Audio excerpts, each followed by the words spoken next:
Şu sesi telefonumuzu yan çevirdiğimizde farklı bir şekilde duyuyormuşuz. Peki efsane mi kestane mi? Deniyoruz. And it goes like this.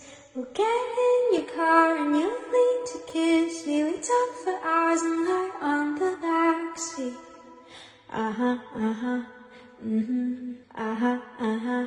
And then one random night when everything changes, you won't reply and we'll go back to strangers. Harbiden de ses farklı bir şekilde duyuluyor, yani efsane. Peki sizce bunun olayı ne? Yorumlara bekliyorum.